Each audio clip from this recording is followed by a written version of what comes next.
Let's get this over with. Well, we're back with another Resident-in-Chief highlights. This week, Biden touted wasting $300 million in taxpayer dollars to improve diversity in schools.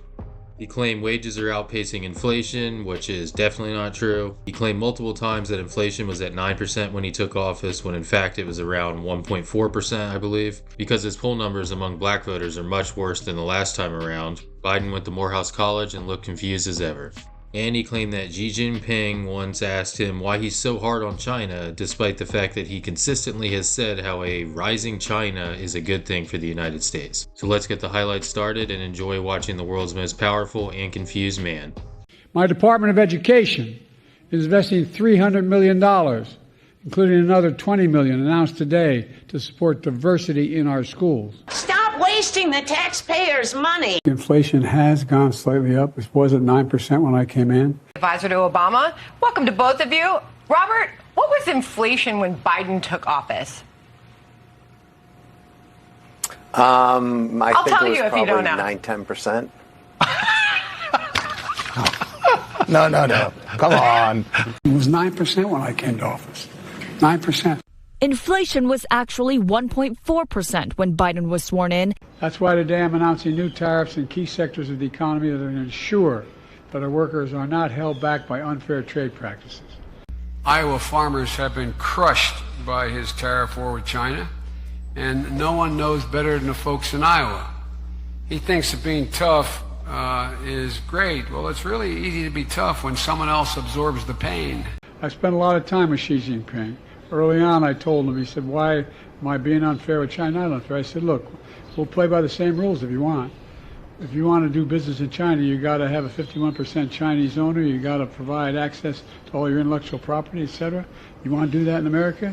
With silence. China is not our enemy.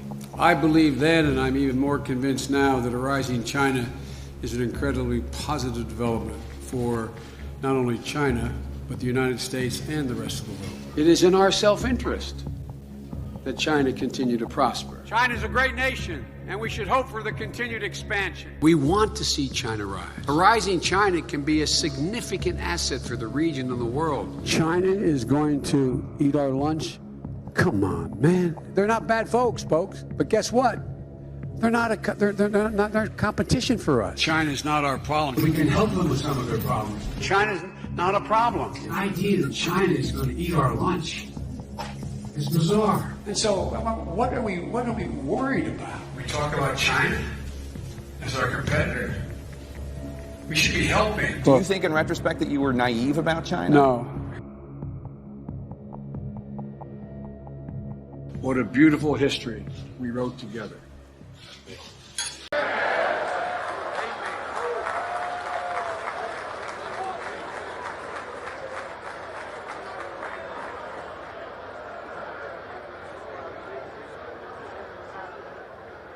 Amen. Thank you, Reverend Lee. Good morning. I'm Henry Goodgame, Vice President for External Relations and Alumni Engagement.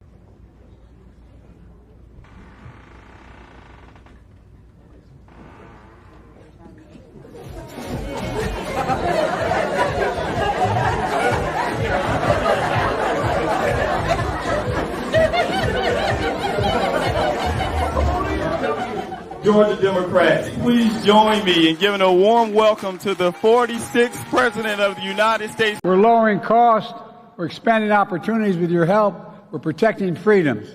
That's in stark contrast to my predecessor's view of you. They want to undo what they finally got done.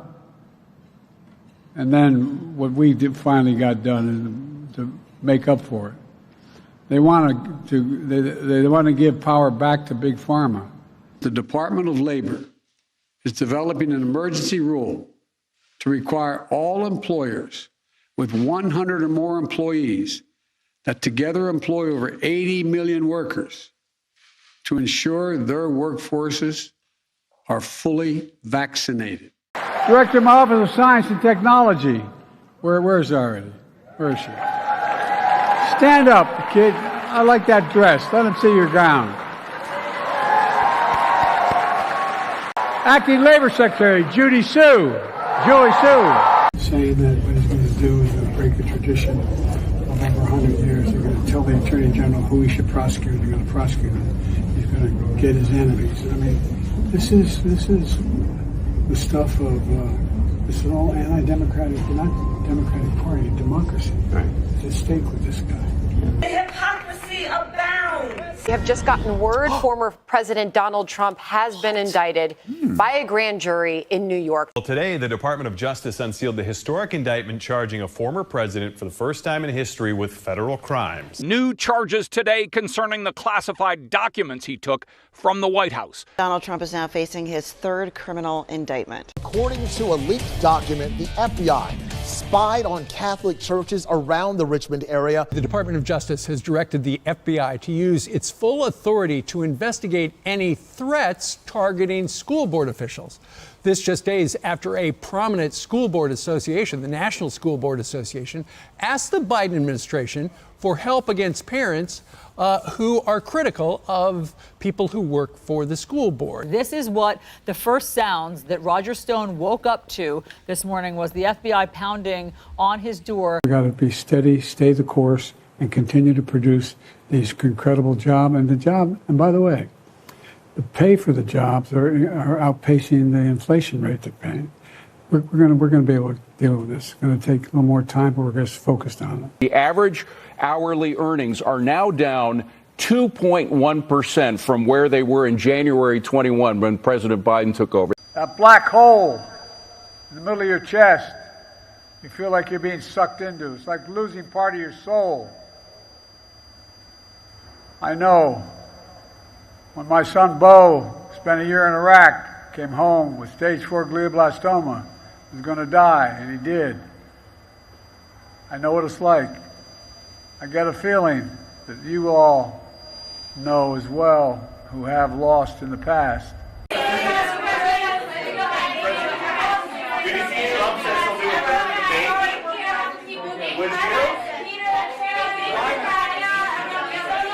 Why not debate a third time?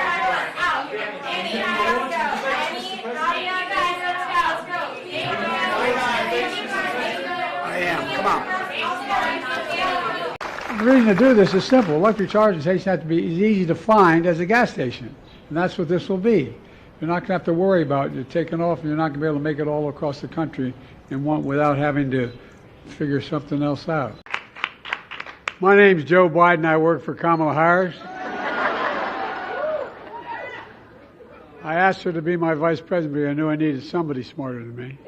There is no singular Asian American, Native Hawaiian, Pacific Islander identity and diversity in those cultures, the breadth of achievement, and shape the strength and fabric of this country. Good afternoon, everyone. Good afternoon. Please have a seat. Those who can. Those who have a chair. Today, the resistance comes in other insidious forms. An extreme movement led by my predecessor and his MAGA Republican allies, backed by an extreme Supreme Court, gutted affirmative action in college admissions. My predecessor and his extreme MAGA friends are now going after diversity, equity, and inclusion all across America. That is correct. This investment has helped HBCUs do everything from build student housing. We raise $400 billion over the next 10 years. I'll just slow up for just 1 second here. Ad-lib a little bit here because I'm going to get in trouble for keeping you longer, but I love your ears.